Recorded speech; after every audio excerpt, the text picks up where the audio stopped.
வணக்கம் நண்பா. தடைகளை தகர்த்து எறிந்துவிட்டு உன் வலிமையை ஏணியாக்கி மேலே ஏறு.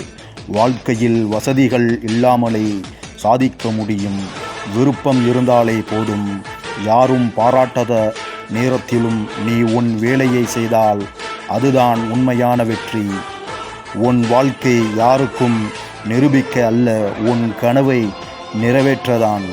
வணக்கம் நண்பா.